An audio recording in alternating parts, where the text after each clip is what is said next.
여호수아 6장 16절부터 27절까지 읽겠습니다. 16절부터 일곱 번째에 제사장들이 나팔을 불 때에 여호수아가 백성에게 이르되 외치라 여호와께서 너희에게 이 성을 주셨느니라. 이 성과 그 가운데 모든 물건은 여호와께 바치되 기생 라합과 무릇 그 집에 동거하는 자는 살리라.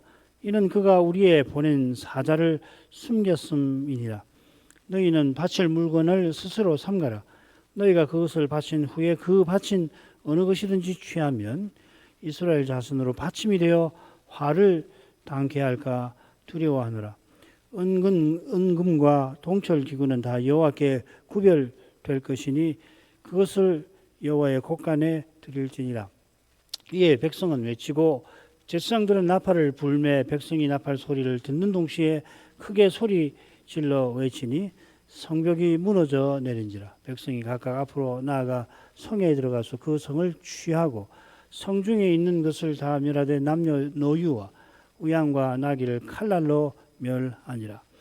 여호수아가 그 땅을 정탐한 두 사람에게 이르되 그 기생의 집에 들어가서 너희가 그 여인에게 맹세한 대로 그와 그에게 속한 모든 것을 이끌어내라 하며 정탐한 소년들이 들어가서 라합과 그 부모와 그 형제와 그에게 속한 모든 것을 이끌어내고 또 그 친족도 다 이끌어내어 그들을 이스라엘 진 밖에 두고 무리가 불러 성읍과 그 가운데 있는 모든 것을 사르고 은금과 동철 기구는 여호와의 집 곳간에 두었더라. 여호수아가 기생 라합과 그 아비의 가족과 그에게 속한 모든 것을 살렸으므로 그가 오늘날까지 이스라엘 중에 거하였으니 이는 여호수아가 여리고를 탐지하려고 보낸 사자를 숨겼음이었더라. 여호수아가 그때 맹세로 무리를 경계하여 가로되 이 여리고 성을 누구든지 일어나서 건축하는 자는 여호와 앞에서 저주를 받을 것이라. 그 기초를 쌓을 때에 장자를 잃을 것이요 문을 세울 때에 계자를 잃으리라 하였더라. 여호와께서 여호수아와 함께 하시니 여호수아의 명성이 그 온 땅에 퍼지니라.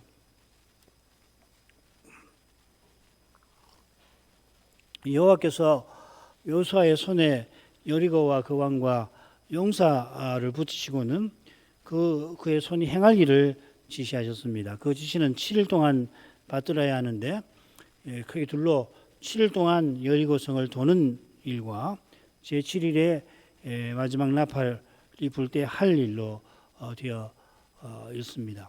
이 본문을 읽을 때 이 둘로 나누어서 여호수아가 줄곧 설명을 하고 있습니다.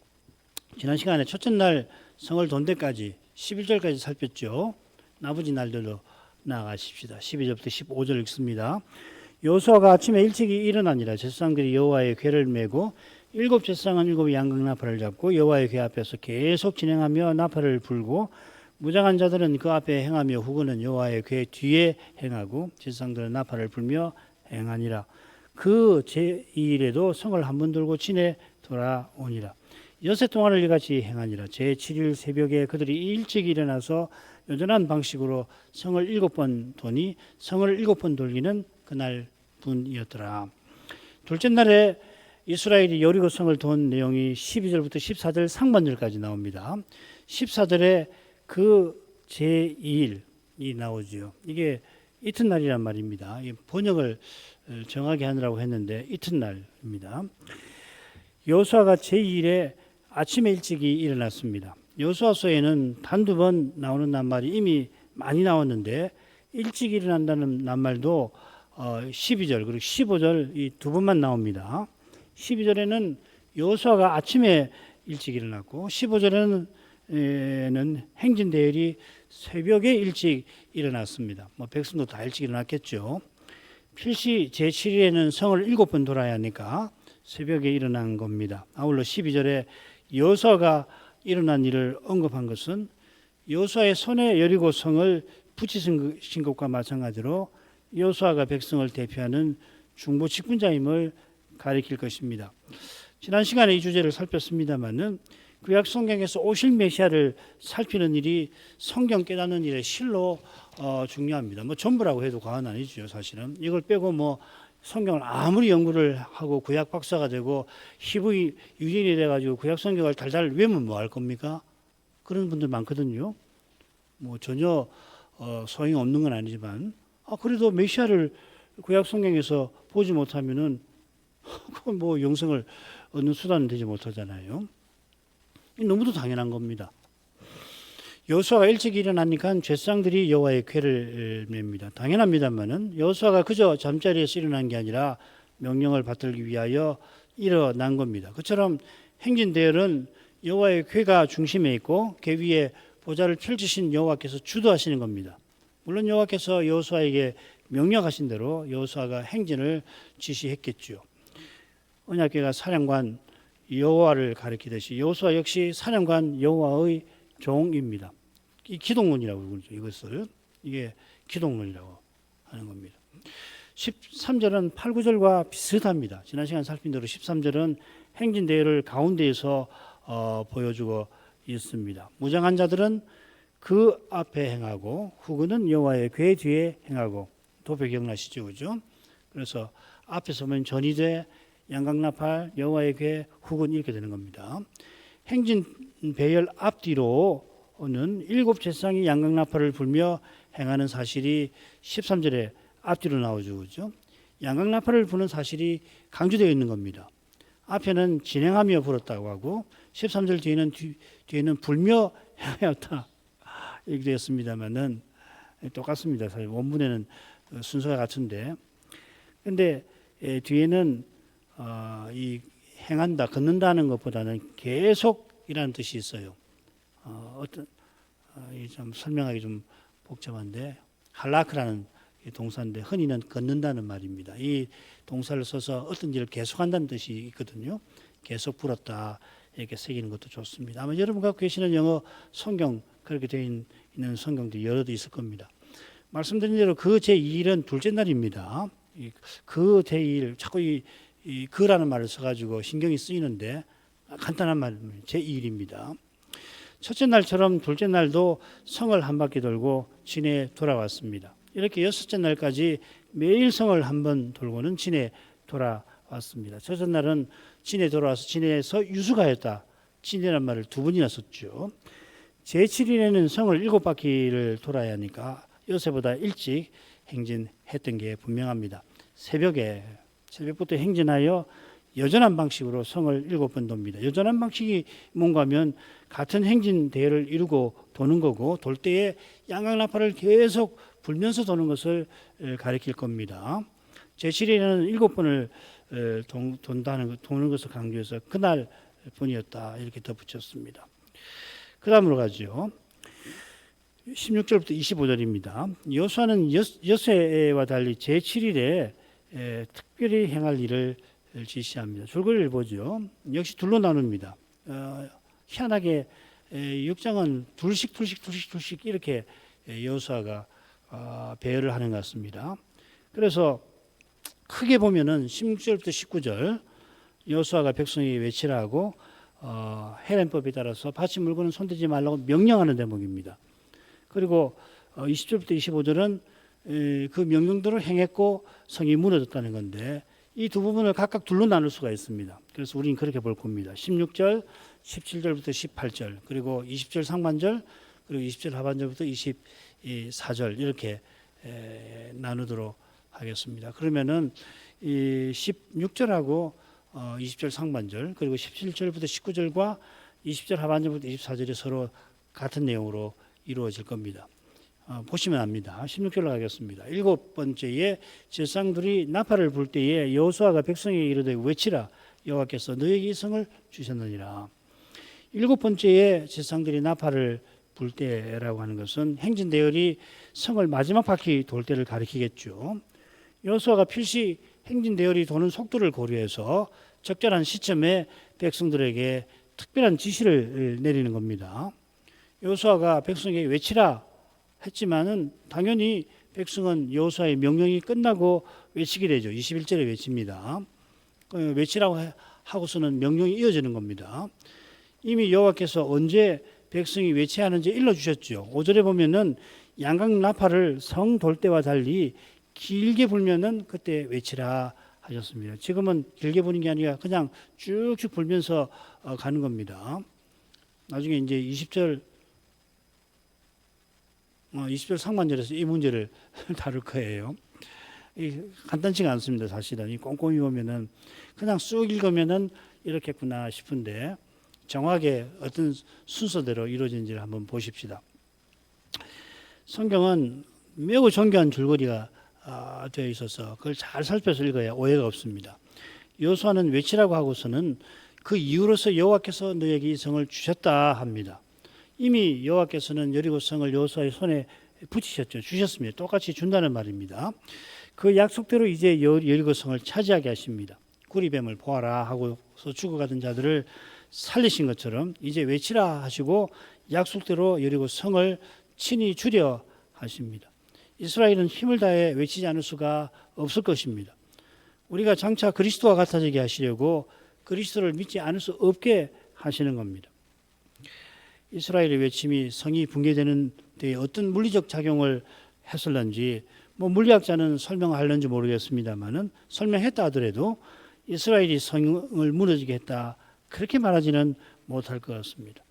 요단을 건널 때 아담 읍 근방에서 물 무더기가 이루어진 것에 대해서 자연과학적인 설명이 없지는 않습니다만은 어떻게 제사장 발이 닿는 바로 그 순간에 이런 일이 일어났나 그걸 우연이라고 말한다면 하나님께서 기적을 행하셨다고 고백하는 것보다 우연이라고 말하는 것이 결코 그 자체로 낫지 못하겠죠. 인간의 상식이나 이성의 판단에 비추어 봐서 하나님께서는 얼마나 지혜로우신지 과학자들이 발견하는 자연 법칙을 통해서라도 놀라운 일을 얼마든지 행하십니다. 기적의 표준적인 정의는 뭐냐면 자연 법칙을 거슬러서 어떤 일이 이루어지는 것을 기적이라고 하지 않습니까? 그렇지만은 하나님께서는 법칙을 쓰서라도 그런 기적들을 얼마든지 행하시는 분입니다. 우리가 모를 뿐이죠. 이스라엘의 외침에 여리고가 무너진 일이 과학적 견지에서 놀라운 일이겠지만 그 일을 통하여 하나님이 구속 역사에서 이루시는 일은 훨씬 놀라운 일입니다. 그게 바로 메시아를 보내시는 그 일을 행하고 계신 것이죠.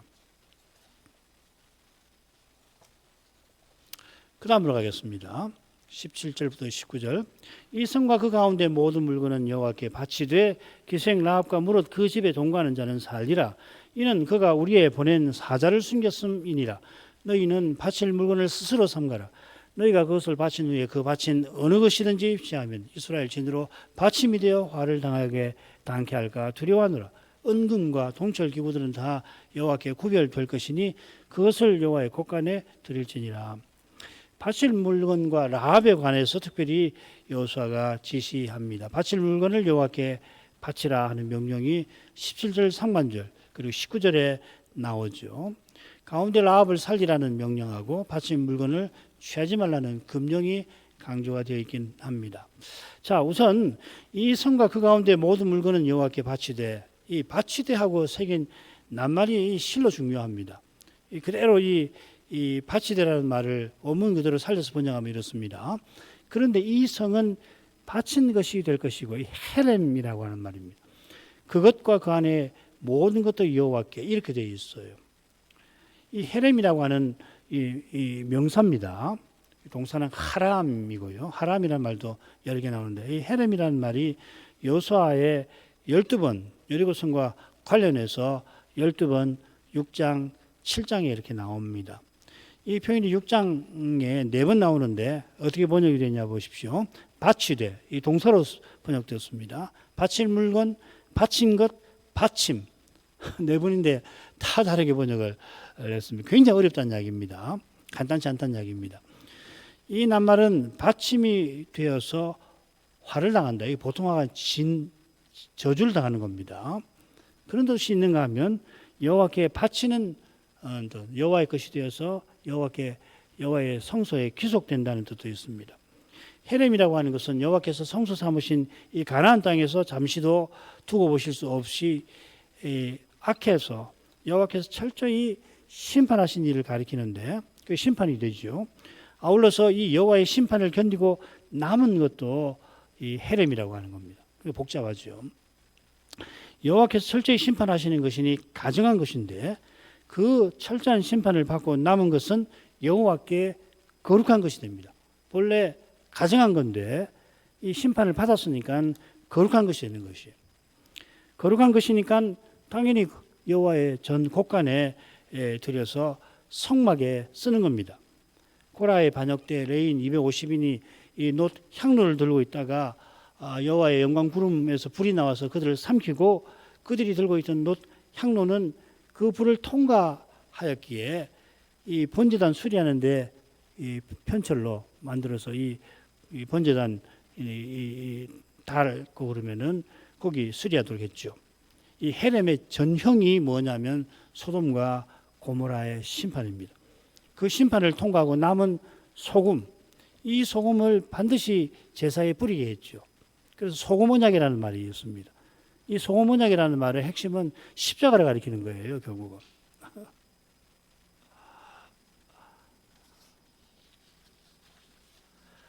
소금이 고대에는 값 비싸고 뭐 또 그 부패를 막고 다 그 맞는 말이지만 물론 그런 뜻이 없는 건 아니겠지만 핵심은 여기 헤렘이 있는 겁니다. 그래서 소금이 중요한 겁니다. 그래서 제사 드릴 때에 이 소금을 꼭 치도록 하시는 거거든요. 출애굽과 오실 메시아의 십자가를 담아서 그런 규례를 하나님 내신 것 같아요. 이 성과 그 안에 모든 것이 여호와께 바친 것이 될 것이라고 하는 표현은 첫째로 이 성과 그 안에 있는 모든 사람, 짐승, 재물, 하나님의 심판을 철저히 받게 된다는 뜻입니다. 얼마나 무시무시한지 21, 24절에 나옵니다. 둘째로는 여호수아가 심판을 견디고 남은 것을 어떻게 처리해야 할 건가를 함축해요. 그게 18, 19절입니다. 여호수아는 한글 개역에는 빠져 있는데 오직이라는 말, 라크라는 말인데요. 오직하고서 라합의 문제를 이어서 다룹니다. 여리고의 모든 것이 헤렘, 모든 것이 헤렘이 될 것이지만 오직 라합과 그 집에 동거하는 자는 이 헤렘에 해당되지 않습니다. 여호수아는 기생 라합이라고 불러요. 이건 라합을 경멸하려고 하는 게 아니라 아마도 기생은 만일에 이 기생이 성전 창기라고 한다면 성전 창기를 가리킬 수도 있거든요. 그러니까 이방 우상을 섬기는 여제사장일 수도 있습니다. 이 낱말이. 그러면 누구보다 헤렘 심판을 받을 만한 사람이었다는 것을 암시하는 거겠죠. 라합과 라합의 식구들과 그 집에 있는 모든 것은 여호와의 헤렘 심판을 받지는 않습니다. 이는 라합이 오실 메시아 안에서 구원받은 걸 가리킵니다. 오실 메시아께서 우리 대신에 하나님의 저주, 진노, 형벌, 이게 헤렘 심판받는 겁니다. 받아주신 덕분에 우리는 하나님의 최후 심판을, 그때도 헤렘이 이루어지는 거죠. 불심판이 그것이죠. 라합이 여리고 성과 함께 심판받지 아니한 것도 마찬가지입니다. 이런 점에 비추어서 라합과 그 식구들이 심판받지 아니한 이유를 살펴야 되겠죠. 이는 그가 우리의 보낸 사자를 숨겼음이니라. 이 행인데 선행이죠, 그죠? 선한 행인데 라합의 믿음을 보여주는 거 아닙니까? 이게 이제 야고보서의 핵심 교훈이기도 하죠. 라합이 여리고 동족과 함께 여호와께서 하신 일들을 듣고는 그들과 달리 여호와께서 상천하지 하나님이심을 깨닫고 경외하였습니다. 믿었습니다. 그래서 그 믿음으로 정탐을 선대하였죠. 이 선대라는 것이 바로 인애라고 새기는데 이 인애라고 하는 것은 하나님의 사랑을 맛보고 본받는 걸 가리킵니다. 그러니까 하나님의 사랑을 인애라고 하죠. 하나님이 인애하셔서 그 사랑을 맛보는 언약 백성도 인애한 것입니다. 서로 사랑을 행하는 거죠. 믿음으로 구원받고 믿음에서 나오는 사랑으로 심판날에 칭찬을 받는 겁니다. 라합이 참된 믿음으로 헤렘 심판을 피한 겁니다. 이어 여호수아는 헤렘과 관련해서 경고합니다. 바칠 물건을 스스로 삼가라. 앞서 오직 라합은 헤렘 심판에서 벗어났다고 했는데 여기도 똑같은 한 말이 쓰였습니다. 락, 오직 바칠 물건은 삼가라. 손대지 말라 하는 겁니다. 한 가지 반드시 어기지 말아야 할 일을로서 당부하는 겁니다. 그 일이 헤렘을 손대는 그 일을 하지 말라 하는 겁니다. 이걸 이제 풀어서 그것을 바친 후에 그 바친 어느 것이든지 취하는 것, 이렇게 풀었죠. 여호와의 명령대로 헤렘 심판을 행했는데 심판의 불을 통과하고 남은 것은 감히 그것을 감히 손대고치 하는 이거 절대로 하지 말아라. 이것만은 하지 말아라 하는 겁니다. 이는 여호와의 성소를 감히 손대는 것보다도 심각한 겁니다. 왜 심각한가? 아간 사건에서 알 수가 있죠, 그렇죠? 바로 이어서 나옵니다. 얼마나 두려운 것이면 이스라엘 진으로 받침이 되어 화를 당케 합니다. 한 사람이 성소나 성물을 함부로 접촉하면 그가 목숨을 잃고 백성 중에서 끊어집니다. 그런데 헤렘을 어긴 사람은 물론이고 그 집안도 마찬가지고요. 이스라엘 진이 헤렘 심판을 당한다 하였습니다. 아간 때문에 아이 전투에서 이스라엘 진영이 큰 패배를 당하게 될 겁니다. 하나님께서 용서해 주셔서 아이 전투를 마침내 승리하게 하셨지만 그만큼 무서운 죄지요. 이 패배는 그저 무고한 백성이 많이 죽는 정도가 아니라 이스라엘이 아예 망할 뻔한 정도의 사건입니다. 다음 시간 7장에서 보죠. 19절의 주제는 이미 설명해 드렸습니다. 은근과 동철기구는 다 여호와께 구별됩니다. 여호와의 것으로 구별된다, 성별된다 이 말이죠. 거룩하게 구별됐다 하는 겁니다. 이 귀한 금속들은 헤렘 불을 통과하고 남았습니다. 심판을 통과했으니 거룩한 거죠. 거룩한 것이라 여호와의 곳간에 드리고 성막에 쓰는 겁니다. 자, 넘어가죠. 20절 상반절. 이에 백성은 외치고, 한번 잘 들어보세요. 이에 백성은 외치고 제사장들은 나팔을 불매 백성이 나팔 소리를 듣는 동시에 크게 소리 질러 외치니 성벽이 무너져 내린지라. 여호수아의 말이 마치자 백성은 외쳤지요. 그런데 좀 복잡합니다. 백성이 외치는데 제사장들이 나팔을 불었고 백성이 나팔 소리를 듣는 동시에 소리를 질렀다 이렇게 되었습니다. 이게 만약에 4개의 동작이 나오는데 이 4개의 동작이 시간 순서대로 기록한 것이라고 본다면 이 설명이 필요할 거예요. 예를 들면 여호수아의 말이 마치니까 백성이 외치라고 했으니까 그 명령을 따라 외쳤는데 이 여호수아의 지시를 제대로 따른 게 아니고 왜냐하면 나팔 소리가 나면 외치라고 했으니까 그때 제사장들이 여호와의 명령대로 나팔을 길게 불었고 길게 부른 나팔 소리를 듣고서는 다시금 제대로 큰 소리로 외쳤다. 이걸 여호수아가 설명했을 수가 있는데 저는 그렇게 생각하지 않습니다. 이건 정황하고 너무 안 맞는 이야기. 그래서 밑에 배열을 보면 이 교차적으로 있죠, 그죠? 예, 백성이 외쳤고 크게 소리를 질렀는데 백성이 나팔 소리를 듣는 동시에 그렇게 했다는 것을 이렇게 표현한 거예요. 이렇게 해야지 만약에 이 네 행위를 순서대로 일어난 걸로 말하면은 이건 상당히 실수한 거죠, 백성들이. 백성들이 여호수아의 말을 듣고서 까먹어버리고 나팔 소리를 듣고서 외쳐야 되는데 잊어버리고 외쳤다가 잘못했구나. 그래서 제사장들이 나팔을 부니까 이제 외쳐야지 이랬다는 거 아니에요? 그래야 설명이 될 거 아니에요. 그건 아닌 것 같아요. 이거는 이 문학적인 표현으로 봐서 성경 이런 게 참 많습니다. 이 교차적으로 돼 있어서 이 반드시 순서로가 아니고 전체 일을 표현하면서 이렇게 표현하는 거거든요. 그럼 가운데가 중요하게 됩니다. 나팔 소리가 강조가 되는 겁니다.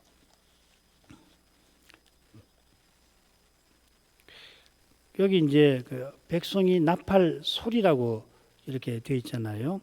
앞에는 제사장들이 나팔을 불매 백성이 나팔 소리를 듣는 여기 나팔 소리는 사실 독특하게 표현이 됐습니다. 단수고요. 그 나팔의 소리 이렇게 됐습니다. 단수로. 지금 나팔이 7이잖아요. 그러니까 여기 지금 6장에는 나팔, 양각 나팔 할 때 항상 복수를 양각 나팔들. 여기는 단수가 쓰여 있어요. 나팔 소리, 그 나팔 소리. 그러니까 이런 것은 문학적으로 이해를 해야지 하나하나 인위적으로 풀면은 무리가 있을 겁니다. 결론만 말씀드리면 나팔 소리를 강조하고 있는 겁니다. 시내산에 여호와께서 언약 세우실 때 모세가 양각 나팔을 길게 불면 백성이 산에 앞에 이르게 되죠. 그러니까 연기가 자욱하고 온 산이 진동하더니 이번에는 나팔 소리가 사람이 분 나팔 소리가 아니라 신비한 나팔 소리가 커졌습니다. 말씀드린 대로 이 나팔은 이 모세가 불리한 나팔 소리가 아닙니다. 여호와께서 거기 임재하시면서 여호와께서 불리하신 것이죠. 천사들로 불리하신 거겠죠. 장차도 이런 희한한 나팔 소리가 온 세상에서 크게 들릴 것입니다. 바울은 하나님의 나팔이라 불렀습니다. 그때 그리스도께서 모든 천사를 이끌고 오십니다. 호령과 천사장의 소리와 나팔 소리 이렇게 됐죠. 나팔 소리가 들리면은 그 즉시로 우리는 부활의 몸을 입게 되는데, 그처럼 주께서도 원수들을 철저히 심판하실 것입니다. 그처럼 이 여리고 성을 심판하실 때도 여호와께서 나팔을 불게 하셨습니다. 나팔 소리를 듣고는 백성이 큰 소리로 외치니 성벽이 무너져 내렸습니다. 예언하신 그대로입니다. 그리하면 성벽이 무너져 내리리니, 성벽이 무너져 내린 것은 말씀하신 대로 이루신 것을 가리킵니다. 백성이 여호와의 말씀을 따르니까 약속대로 성이 무너지게 하신 겁니다. 그 다음 가죠. 마지막 부분은 크게 한 넷으로 나눈 것 같은데 둘씩도 나눴을 겁니다. 그렇게 보도록 하겠습니다. 먼저 헤렘 심판을 시행합니다. 여호수아 6장 20절 하반절 21절 백성이 각기 앞으로 나아가서 성에 들어가서 그 성을 취하고 성중에 있는 것을 다 멸하되 남녀 노유와 우양과 나귀를 칼날로 멸하니라. 이게 제가 아까 분류한 거하고 조금 다르네요, 그죠?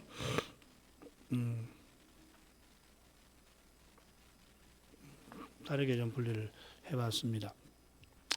이스라엘 백성이 성중에 있는 모든 것을 멸한다 했는데 이건 헤렘의 동사입니다. 하람입니다. 헤렘이 심판을 시행한다는 말입니다. 이스라엘은 요단을 건너기 직전에 아모리의 도왕 시온과 옥에게도 이 헤렘 심판을 시행했습니다. 이 표현이 여호수아서에 모두 14번 나옵니다. 헤렘 심판은 언약의 땅에서 범한 가정한 죄를 철저히 징벌하는 겁니다. 레기 18장에 그런 죄를 일부 열거해 두었습니다마는 그런 죄들이 가득한 곳은 사람 살만한 곳이 되지 못할 것이고 소돔과 고모라 같을 것이고 더욱이 하나님의 기업과 처소와 성소에서 그런 가정한 죄는 잠시도 그냥 둘 수 없습니다. 장차 하나님께서 영원한 제국을 견고히 세우시려고 둘째 사망에 사탄과 짐승과 거짓 선지자들 그리고 사망과 음부도 던져버리십니다. 사탄의 화신인 짐승을 하나님이라고 숭배하던 그런 배도자들도 그리하실 것입니다. 죄가 영원한 나라에서 먼지만큼 없게 하실 것입니다. 이스라엘대로 두려운 헤렘 심판을 시행하게 하신 것은 그들에게도 마지막 심판을 경고하신 것입니다. 이 경고를 마음에 새기고 겸손히 하나님 말씀을 좇을 때 이들은 제성나라와 거룩한 백성의 사명을 이루게 될 것입니다. 이어 라합에게 하신 약속을 이루어 주십니다. 여호수아가 그 땅을 정탐한 두 사람에게 이르되 그 기생의 집에 들어가서 너희가 그 여인에게 맹세한 대로 그와 그에게 속한 모든 것을 이끌어내라 하며 정탐한 소년들이 들어가서 라합과 그 부모와 그 형제와 그에게 속한 모든 것을 이끌어내고 또 그 친족도 다 이끌어내어 그들을 이스라엘 진 밖에 두고 여호수아가 두 정탐에게 라합과 맹세한 일을 이루게 합니다. 먼저 라합과 그에게 속한 모든 것을 이끌어내게 합니다. 23절에도 두 번 더 나오는데 23절 두 번째 이끌어낸다는 동사를 친족에 붙여서 번역을 했습니다만은 원문은 좀 모호합니다. 꼭 그렇게 해석 안 해도 됩니다. 원문은 어떻게 되냐면 이끌어내었다. 라합과 그 부모와 그 형제와 그에게 속한 모든 것과 그 모든 친족을 이끌어내었다. 이렇게 되어 있습니다. 이끌어내었다는 말이 23절 앞에 마지막에 이렇게 배치가 되어 있고 그 가운데 이제 이끌어낸 내용들이 이렇게 되어 있어요. 이게 좀 어색하니까 두 번째 이끌어내었다는 것은 그 모든 친족을 이끌어냈다. 이렇게 번역을 했습니다. 이끌어냈다는 사실을 강조한 거죠. 그죠? 이 점은 그들을 이끌어내어서 이스라엘 진 밖에 둔 것과도 붙어 있습니다. 이끌어낸 것이 무엇인지 알면 왜 진 받게 되었을까? 그 뜻도 드러날 것입니다. 얼른 읽으면 진 받게 왜 두지? 이런 생각이 들 수 있잖아요. 이끌어낸 것은 헤렘 심판 받는 데서 벗어나게 한 겁니다. 본래 라합과 그 친척 헤렘 심판을 받아야 할 사람들인데 라합의 믿음으로 심판을 피하게 되었던 겁니다. 그런데 그들을 이끌어서 이스라엘 진에 곧장 들어오게 아니합니다. 잠시 그렇게 한 거죠. 25절에 보면 라합과 그 식구들이 오늘까지 이스라엘 중에 거하였다 하였으니까 잠시 진받게 둔 겁니다. 여리고 멸망 이후로 여호수아가 이 성경 쓸 때까지 그랬고 라합은 혼인해서 보아스 낳았고 보아스를 통해서 다윗의 할머니가 될 뿐만 아니라 메시아의 족보에 올랐죠. 잠시 이스라엘 진 바깥에 둔 것은 헤렘 심판이 끝나지 않은 까닭일 것입니다. 헤렘 심판을 끝나고 그 심판을 피한 라합과 그 식구들로 이제 진에 들어와서 함께 살도록 하신 것입니다. 24절 무리가 불로 성읍과 그 가운데에 있는 모든 것을 사르고 은근과 동철기구는 여호와 집 곳간에 두었더라. 이스라엘이 여리고 성의 모든 사람과 심지어 짐승도 칼로 쳐서 죽였죠. 그런 다음에 불로 전부 살라 버립니다. 둘은 똑같이 여호와의 거룩하심을 접촉한 사람이나 사물을 여호와께서 자기 것으로 취해버리신다는 뜻입니다. 생명 있는 것은 생명을 취하시고 죽여버리시는 거고요. 그렇지 아니한 사물은 불로 살라서 취하십니다. 이게 속건제 규례와 관련되죠. 이 속건제 제사는 모르고 성소나 성물을 접촉한 사람이 생명을 잃지 않도록 접촉하면 거룩한 것이 되어서 여호와께 드려져야 하니까 생명을 잃게 되는데 그렇게 하지 않고 여호와를 가까이 하게 하려고 속건제를 드려서 정한 영역으로 돌아와서 제사를 통해서 여호와께 가까이 나가도록 하신 그 제사가 속건제 제사입니다. 그게 이제 속죄제와 구분되는 점이죠. 여호와의 거룩하심을 침해하는 것으로서의 죄를 다루는 것이 속건제고 여호와를 떠난 죽어서 하나님을 떠난 상태로서의 죄를 다루는 것이 속죄제라고 보시면 됩니다. 물론 둘 다 모르고 범한 죄입니다. 여리고는 손을 높이 들고 즉 교만하게 여호와의 성소로 삼으신 곳에서 여호와의 거룩하심을 침해한 탓에 이렇게 무서운 심판을 받는 겁니다. 그 다음 은금 동철은 귀속되죠. 25절로 가죠. 여호수아가 기생 라합과 그 아비의 가족과 그에게 속한 모든 것을 살렸으므로 그가 오늘날까지 이스라엘 중에 거하였으니 이는 여호수아가 여리고를 탐지하려고 보낸 사자를 숨겼음이었더라. 이 부분은 22, 23절에 살폈습니다. 여호수아가 그들을 살렸습니다. 여호와께서 그들을 살리신 건데 중보자를 통해서 살리시는 거죠. 이게 뭐 그렇겠지 뭐 당연하지 이렇게 넘어갈 게 아니에요. 이런 데서 기독론 그리스도를 볼 수 있어야 합니다. 자, 26, 27절로 하죠. 여호수아가 그때 맹세로 무리를 경계하여 가로되 이 여리고성을 누구든지 일어나서 건축하는 자는 여호와 앞에서 저주를 받을 것이라. 그 기초를 쌓을 때에 장자를 잃을 것이요 문을 세울 때에 계자를 잃으리라 하였더라. 여호와께서 여호수아와 함께 하시니 여호수아의 명성이 그 온 땅에 퍼지니라. 26절은 여호수아의 맹세입니다. 헤렘 심판을 받은 여리고 성을 일어나서 건축하는 자에게 여호와의 저주가 반드시 임하게 될 거라고 경고하는 겁니다. 경고한 일은 개인 집을 짓는 게 아니라 성을 쌓는 겁니다. 이 일은 그냥 쌓는 게 아니라 일어나는 행위. 이건 전쟁행할 때에 흔히 쓰는 말이에요. 코음이라는 말이거든요.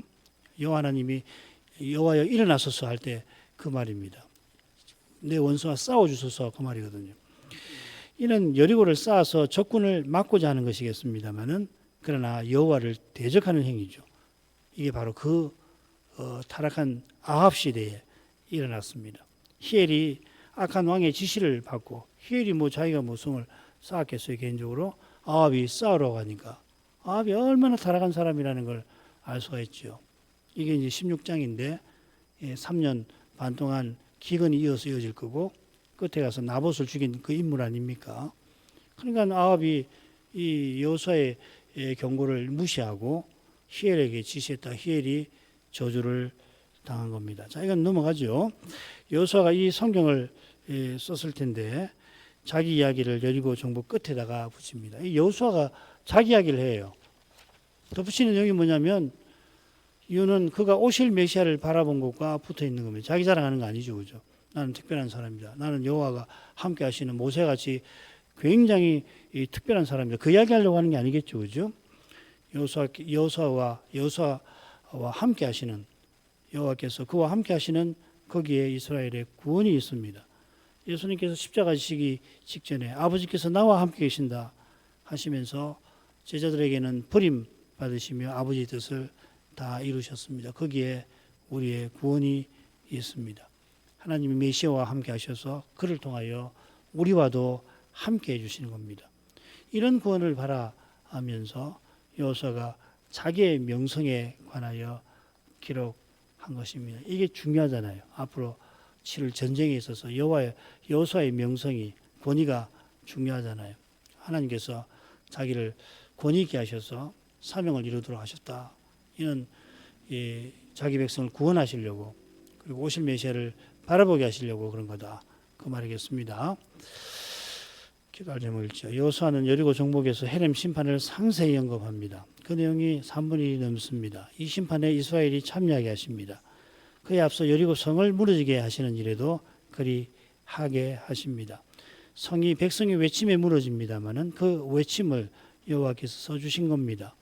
이스라엘이 한 자리에서 한 목소리로 외쳤다고 해서 그 목소리 자체로 성을 무너지게 하거나 더욱이 하나님의 구원에 기여하지 못합니다. 이스라엘 전체가 한 자리에서 큰 소리 외쳤다고 해서 구원에 무슨 기여를 합니까? 너무도 우스꽝스러운 이야기 아니에요? 제 말이에요. 그처럼 우리가 말씀을 쫓아 순종했다 하더라도 순종 자체가 하나님 은혜입니다. 우리의 선행 자체는 구원의 기여는커녕 오히려 장애가 됩니다. 이스라엘이 본질적으로 여리고 사람보다 나아서 헤렘 심판에 참여하는 게 아닙니다. 그렇죠. 이스라엘은 그 심판에서 하나님이 죄를 얼마나 미워하시는지를 보아야 합니다. 과연 메시아께서 우리 대신에 하나님의 저주를 받아주셔서 아버지께 버림을 당하셔서 우리가 구원을 얻었다 하는 이 진리를 이 사건에서도 우리는 잘 배우게 됩니다. 이 그리스도를 그래서 우리는 날마다 의지해야 합니다. 이런 은혜를 구하고 또 우리 늘 드리는 기도 제목으로 구하겠습니다. 조사시치가 10월 10일에 있는데 위해서 기도해 주십시오.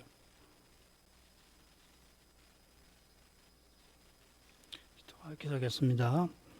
걸어가신 아버지 요단을 건너게 하시고 할례와 절기 규례를 지키게 하신 다음에 친히 여호와의 군대 장관으로 오셔서 여리고를 무너뜨리신 이 사건을 오늘도 살폈습니다. 여호수아가 이 사건을 얼마나 섬세하게 기록하는지 본문을 읽을수록 느끼게 됩니다. 그 사건을 직접 목격할 뿐만 아니라 그 사건에서 여호와께서 특별히 자기 종으로 쓰신 이 거룩한 종이 말년에 이 사건을 기록할 때 무엇을 그 시대의 백성에게 오고 오는 교회에게 전하려고 했는지 성심께서 계속해서 일깨워 주시기를 구합니다. 여리고가 무너진 그 일에서 요단을 건너게 하신 사건을 자연 생각하게 됩니다. 여호와의 궤에 맨 제사장이 그 발이 강에 안전히 디디고 설 때 놀랍게도 도도하게 흐르던 그 강물이 저 멀리 아담 읍 근방에서 무더기를 이루게 하시고 그 많은 백성이 남녀 노유가 많은 땅을 걷듯이 강을 건너게 하셨습니다. 그처럼 여호와께서 양각 나팔을 불게 하시며 백성들이 매일 성을 돌게 하시고 마지막 날에는 마지막 나팔 소리가 길게 울릴 때 백성이 크게 소리치게 하셔서 그 성이 무너져 내리도록 하셨습니다. 성이 무너지는 그 놀라운 광경을 보는 이마다 이 일이 사람의 일이 아닌 것을 모를 수가 없었을 것입니다. 하나님께서 약속대로 그 일을 이루신 것을 여호수아는 누구보다 잘 알았습니다. 여호수아의 손에 그 성을 주시고 그처럼 여호수아의 지시를 따른 백성에게 주셨습니다. 여호와께서 그저 성 하나를 주신 것만 아니라 여호와의 구원을 맛보게 하신 것입니다. 장차 메시아를 보내셔서 인생을 구원하시는 그날을 이 사건을 통해서도 더욱 바라보게 하셨습니다. 노뱀을 쳐다보는 이마다 병에서 낫게 하신 것처럼 여호수아를 통하여 내리신 말씀을 순종한 이스라엘대로 오실 메시아를 바라보고서 영원한 구원에 나아가도록 하신 것입니다. 그처럼 라합을 헤렘 심판에서 벗어나게 하시고 이스라엘에게 속하게 하십니다. 그가 멸망할 자기 동족처럼 여호와께서 하신 일들에 관하여 들었을 때 그들과는 달리 여호와를 상천하지에 참 하나님이심을 깨닫고 경외하게 하셨으며 그러한 믿음으로 두 정탐을 선대하게 하신 것처럼 이제 여호와의 그 선대하심을 맛보게 하신 것입니다. 그가 보아스의 어머니가 되고 다윗의 할머니가 되게 하셨습니다. 여호와께서 여호와의 종으로 세상에 오시는 그 일에 이 여인을 귀히 써주셨습니다. 자비하신 아버지여, 하나님이 행하시는 일이 실로 거룩하여서 인생의 생각을 넘어서십니다. 주의 말씀에서 주의 거룩한 사랑에 관하여 더 깨닫게 하시옵소서. 이 거룩한 사랑을 깨닫는 이마다 이스라엘들의 헤렘 심판을 시행하게 하신 그 거룩한 뜻과 의미를 모를 수가 없나이다. 하나님이 죄를 얼마나 미워하시는지를 십자가에서 늘 깨닫게 하시옵소서. 그것이 아들을 아끼지 않고 내어주신 아버지의 사랑을 제대로 맛보는 그 길이 되겠습니다. 하나님께서 인생을 그리스도 안에서 얼마나 후대하시는지를 알게 하셔서 그 사랑에 합당하게 행하게 하옵소서. 날마다 죄를 멀리하게 하시고 그리스도를 이 몸에서 존귀케 되시게 하는 그 일에 힘쓰게 해 주옵소서. 그리스도처럼 아버지를 늘 가까이 하게 하시고 그리스도와 함께 아버지께서 친히 구원의 일을 다 이루시는 거기에 쓰임을 받게 하옵소서. 이 시대에 이러한 은혜를 누리는 것이 결코 쉽지 아니합니다. 눈앞의 현실은 연약한 인생에게 너무도 힘듭니다. 벅찹니다. 낙담하기가 너무도 쉽습니다. 소망을 찾을 길이 없어 보입니다. 그럴 때마다 그리스도를 바라보게 해주옵소서. 그리스도께서 오직 소망이십니다. 영광의 소망이십니다. 그리스도 위에 바라는 것이 다 없어지게 하려고 고난의 현실에 두시는 줄 믿습니다. 사람의 꾀와 힘으로 행하지 않게 하시는 줄 압니다. 거기서 참된 소망이 무엇인지, 왜 그리스도께서만 소망이신지를 깨닫게 하시며 더욱 바라보게 하십니다. 걸어가신 아버지, 이제도 다시 오시는 그리스도를 간절히 바라봅니다. 예수님의 이름으로 기도합니다. 아멘.